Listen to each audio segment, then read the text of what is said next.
ले भाई अभी शुरू करते हैं, ठीक है। Everybody attention.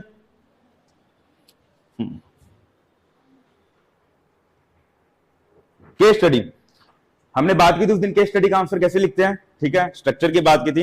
ये केस स्टडी क्या कह रही है कि सुभाष एक सेक्रेटरी है पीडब्ल्यूडी डिपार्टमेंट में। अब सुभाष के मंत्री ने उसको कहा है, पीडब्ल्यूडी मिनिस्टर ने, कि आप एक सड़क योजना पे काम करो। ये सड़क योजना जब मेगा रोड प्रोजेक्ट बनेगा तो मंत्री को बढ़िया वोट मिल सकते हैं, उसकी पब्लिसिटी बढ़ जाएगी। अब सुभाष के बेटे को किसी तरह पता चल गया कि इस तरह का कोई प्रोजेक्ट चलने वाला है।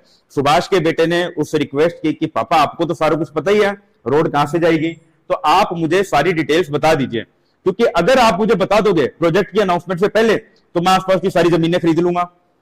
जब अनाउंसमेंट हो जाएगी जमीनों के दाम बढ़ जाएंगे ऑटोमेटिकली, फिर मैं उनको बेच दूंगा और अपनों को अच्छा खासा प्रॉफिट हो जाएगा। और आप टेंशन मत लो, मैं किसी को बताऊंगा नहीं। इतने में मंत्री जी भी मिलते हैं कि सुभाष ये मेरा भतीजा है, मिलो इससे। ये इंफ्रास्ट्रक्चर क्रिएशन की कंपनी है, इसकी पूरी इंफ्रास्ट्रक्चर कंपनी है, जैसे रोड वगैरह बनाते हैं ना, तो वो काम ये करता है, ये ठेके लेता है। तो आप इसका ध्यान रखना। मतलब क्या इस बात का कि भाई रोड कंस्ट्रक्शन का जो प्रोजेक्ट है वो आपने इसी को देना है, तो आप इसको पहले से कुछ इनसाइडर इंफॉर्मेशन दे देना जिससे प्रोजेक्ट इसको मिल जाए। सुभाष जो है वो काफी एथिकल पर्सन है, इंटीग्रिटी, पूरे डिपार्टमेंट को और सबको पता है कि ईमानदार आदमी है। अब वो फिक्स में फंसा हुआ है कि मैं क्या करूं क्या ना करूं। मंत्री कह रहे जल्दी जल्दी रोड प्रोजेक्ट की डिटेल फाइनलाइज करो और प्रोजेक्ट को अनाउंस कर दो ताकि मेरी पब्लिसिटी बढ़ जाए। ये केस है, समझ आ गया केस। अब इस केस में हमारा पहला क्वेश्चन है कि एथिकल इश्यूज क्या क्या है। अरे यार शुरुआत कैसे होगी, सबसे पहले ये बताओ, सबसे पहले क्या लिखेंगे हम?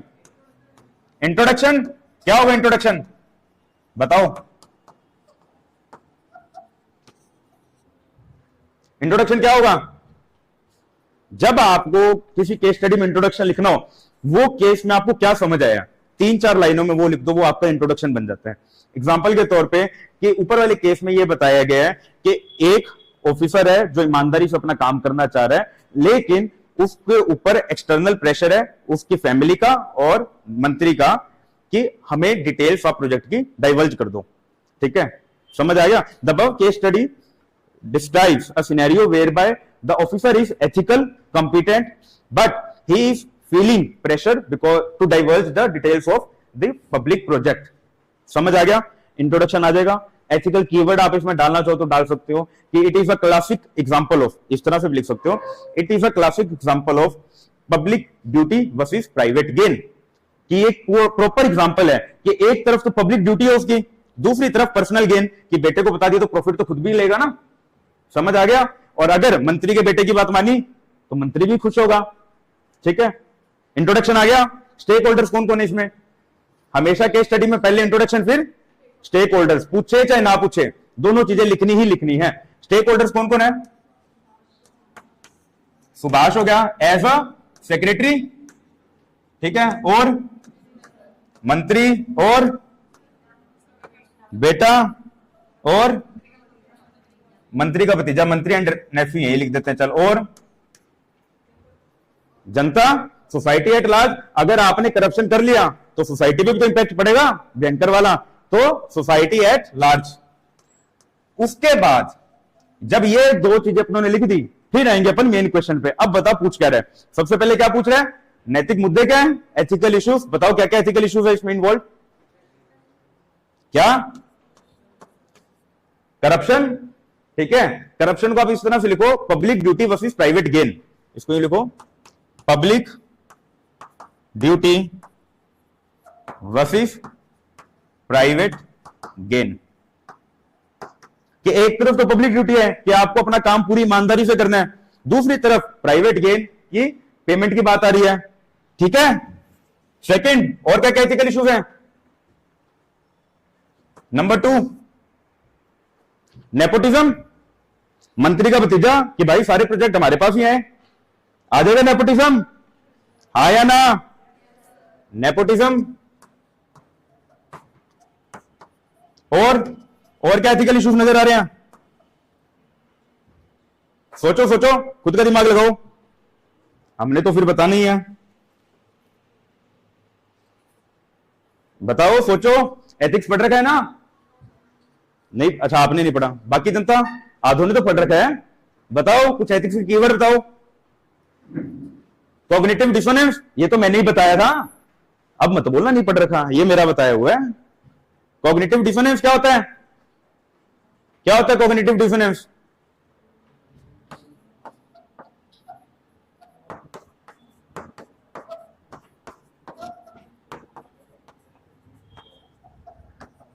भाई अधिकारी ईमानदार है, अगर उसने घर के प्रेशर में करप्शन कर लिया तो क्या खुद से नजरें मिला पाएगा? नहीं ना, दिमाग खराब रहेगा। इसको बोलते हैं कॉग्निटिव डिसोनेंस।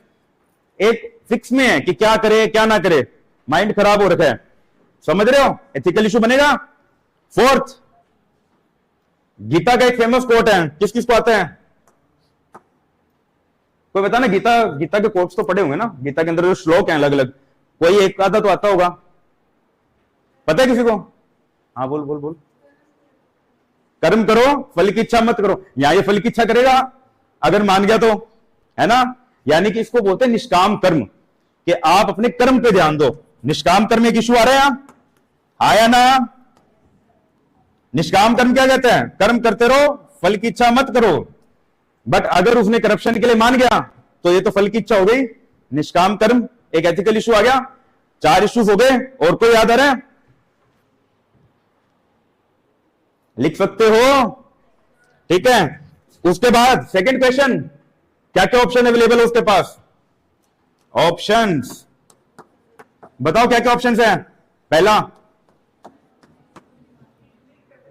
मान जाए कि भाई जैसा तुम कहो वैसा ही, पुत्र प्रेम में अंधा हो गए, सारी डिटेल्स बता दे, आया ना? इसके क्या मेरिट्स और क्या डीमेरिट्स हैं? फायदा क्या इसका? पर्सनल प्रॉफिट, प्रॉफिट तो उसको भी होगा, और उसके बेटे को भी होगा, वो इसी में आ जाएगा मैम। और क्या बेनिफिट है इसमें? मंत्री भी राजी है ना, मिनिस्टर, और क्या बेनिफिट हो सकता है? कोई टेंशन वेंशन नहीं है। डीमेरिट्स क्या होंगे? क्या? पब्लिक वेलफेयर नहीं होगा, वेरी गुड।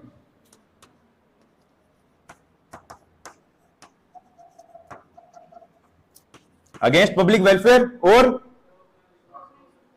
क्रेडिबिलिटी हो सकता है, ठीक है। एक बड़ा फेमस कोट है ना कि if money is lost nothing is lost, if health is lost something is lost, and if character is lost everything is lost. कि अगर आपका चरित्र खत्म हो गया तो सब कुछ खत्म हो गया। यहां खत्म हो गया चरित्र, ठीक है। कैरेक्टर इज लॉस्ट, आगे डीमेरिट्स। चलो अगला ऑप्शन क्या हो सकते हैं? पहला ऑप्शन था हाँ बोल दिया, और क्या ऑप्शन है उसके पास? ना बोल दिया, कि दोनों के दोनों भाग जाओ यहां से, मना कर दिया। मेरिट्स क्या है इसके? कि कैरेक्टर बच गया, पब्लिक वेलफेयर बच गया, ठीक है। मेरिट हो गए। नुकसान क्या है? मंत्री नाराज हो गया, ठीक है। बेटा भी तो नाराज तो हो गई ना, ऐसे पप्पा को गालियां तो निकालेगा वो भी, ठीक है। थर्ड ऑप्शन, और क्या ऑप्शन है? थर्ड ऑप्शन, अब ये ऑप्शन वो है जो हम लोग चूज करने वाले हैं। हमेशा जब भी केस स्टडी आते हैं, एक दो ऑप्शन ऐसे होते हैं जो हम कभी नहीं चूज करेंगे, तीसरा ऑप्शन होता है जो हम चूज करेंगे, ठीक है। तो ऑप्शन थर्ड, इसमें वो क्या करेगा? इसमें वो समझाएगा, ठीक है, प्रॉपरली एक्सप्लेन करेगा। नाउ एक्सप्लेन किस किस को करना है? 2 जनों को, एक तो मंत्री के भतीजे को, एक खुद के बेटे को। पहले बेटे के पास गया, ठीक है, सन। अब इसको अगर डायरेक्ट भेज देगा तो ये नाराज रहेगा। इसको समझा कि भाई तू कर रहा है बिजनेस, बिजनेस हमेशा ना एथिक्स के साथ होता है। गांधी के 7 सिंस, गांधी जी ने बताया था कि 7 चीजें पाप होती है जो आपको कभी नहीं करनी चाहिए। जैसे राजनीति बिना सिद्धांतों के, पॉलिटिक्स विदाउट प्रिंसिपल्स, वैसे ही कॉमर्स विदाउट मोरालिटी। अगर आप बिजनेस बिना मोरालिटी के, बिना एथिक्स के करते हो ना, तो ये पाप है। तो आप उसको समझाओगे कि भाई तू बिजनेस ढंग से कर, ठीक है, business with ethics, Gandhi ji कहते हैं, ठीक है। सेकेंडली, आप ये बातें तो वो पहले भी बता रहा होगा ना, पर वो बेटा नहीं मान रहा होगा ये बातें। जब आप किसी को समझाते हो, कई बार आपको थोड़ा सा डर का भी इस्तेमाल करना पड़ता है। एग्जाम्पल के तौर पे रामायण पढ़ी है सबने, थोड़ा बहुत टीवी पे देखी होगी। रामायण के अंदर एक एपिसोड आता है जब लक्ष्मण जी को मूर्छा आ जाती है, ठीक है, और उस वक्त सुषेण वैद्य कहते हैं कि अगर सूर्य उदय होने से पहले संजीवनी बूटी आ गई तो भाई साहब लक्ष्मण जी बच सकते हैं, अदरवाइज चांसेस नहीं है। तो हनुमान जी को कार्य सौंपा जाता है, आप जाओ और संजीवनी बूटी लेके आओ। तो हनुमान जी जब आसमान में उड़ते हैं तब वहां पे मुलाकात होती है सूर्यदेव से। तो सूर्यदेव से वो क्या कहते हैं, वो हमारे यहाँ क्लासिक एग्जाम्पल है। वो जो कॉन्वर्सेशन हुई, वो जो उन्होंने कहा, वो हमें ये बताता है कि डिप्लोमेसी कैसी होनी चाहिए। जब आपको किसी को कुछ समझाना है तो आपको कैसे समझाना होता है। क्या बोले कि हे सूरज इतना याद रहे, संकट एक सूरज वंश पे है। राम जी और लक्ष्मण जी दोनों सूर्यवंशी, तो सूर्य को कह रहे भाई साहब आप ही का काम करने जा रहा हूं मैं, देख लो आप। तो हे सूरज इतना ध्यान रहे, संकट एक सूरज वंश पे है, लंका के नीच राहु द्वारा आघात दिनेश अंश पे है। मेरे आने से पहले अगर किरणों का चमत्कार होगा तो सूर्य वंश में सूर्यदेव निश्चित ही अंधकार होगा। इसलिए छिपे रहना भगवान। जिन्होंने राम के अलावा किसी को भगवान नहीं माना, वो कह रहे हैं कि इसीलिए छिपे रहना भगवान, जब तक ना जड़ी पहुंचा दूं मैं, बस तभी प्रकट होना भगवान, जब संकट निशा मिटा दूं मैं। आशा है ये स्वल्प प्रार्थना, छोटी सी प्रार्थना, सच्चे दिल से स्वीकारोगे, आतुर की आर्त व्यवस्था को होकर करुणार्थ निहारोगे। 8 पंक्ति की रिक्वेस्ट की प्रॉपर रिक्वेस्ट के बाद थोड़ा सा डराना भी जरूरी था, तो धीरे से अपना विजिटिंग कार्ड खिसका दिया, ठीक है। आशा है स्वल्प प्रार्थना सच्चे दिल से स्वीकारोगे, आतुर की आर्थ व्यवस्था को होकर करुणार्थ निहारोगे। अन्यथा क्षमा करना दिनकर, अंजनी तनय से पाला है। बचपन से जान रहे हो हनुमत कितना मतवाला है। मुख में तुमको धर रखने का फिर वही क्रूर साधन होगा। बंदी मोचन तब होगा जब लक्ष्मण का दुख मोचन होगा। समझ गए? तो प्यार से पहले समझाएंगे बेटा एथिक्स की बात, फिर इसको थोड़ा सा डर दिखाएंगे कि तूने तो कह दिया किसी को नहीं पता चलेगा, बट पता चल जाता है, पुलिस वालों को पता चल जाएगा। दोनों बाप बेटों को अंदर ले जाएंगे, फिर तू चक्की पीसेंगे, मैं उसमें कनक डालेंगे, ठीक है। और पुलिस वालों के पटे पड़ेंगे वो अलग। पुलिस वालों के सुरजीत सर को पूछना, पटे बड़े इंटरेस्टिंग होते हैं। अपने गंगानगरी पुलिस बड़ी क्रिएटिव है, पटों के ऊपर लिख रखा है आन मिलो सजना, तो बहुत बुरी तरह मारते हैं ठीक है। तो थोड़ा सा फियर एलिमेंट के साथ समझा दोगे, बेटा मान जाएगा, आया ना। अगला कौन है? मंत्री का भतीजा, नेफ्यू। अब उसको बुलाओ कि अब तू आ जा। नेफ्यू को बुलाया। जनरली जो गवर्नमेंट प्रोजेक्ट होते हैं वो आप टेंडर से इशू करते हो। टेंडर्स गवर्नमेंट निकालती है, जिसका टेंडर सबसे पसंद आया उसको इशू कर देती है। तो इसको बताया जाएगा कि टेंडर का प्रोसेस क्या है पूरा, ठीक है। और ऐसे कौन सी बातें हैं जिसके बेस पे गवर्नमेंट टेंडर इशू करती है। उसको ये कहेगा कि भाई साहब पिछले 5 साल में हमने जो जो टेंडर दिए हैं, जाके उसको एनालाइज करो कि किस बेस पे दिया है। ये इंफॉर्मेशन किसी को भी प्रोवाइड कर सकता है, टेंडर की इंफॉर्मेशन कोई भी निकाल सकता है। तो ये सिर्फ वही इंफॉर्मेशन शेयर करेगा जो ये किसी के साथ भी कर सकता है। एक तरह से प्रॉपरली गाइड कर दिया, बट कोई भी इनसाइडर डिटेल्स नहीं बताएगा। क्लियर है बात? ठीक है। थर्ड, टीम अपनी टीम को प्रॉपरली बता देगा कि भाई साहब ये प्रोजेक्ट की डिटेल्स किसी भी तरह लीक नहीं होनी चाहिए। किसी को भी लीक हुई तो अपना हिसाब लगा लेना। तो टीम भी लीक नहीं करेगी। तीनों जने डील हो गए। मेरिट्स क्या रहेंगे इसके?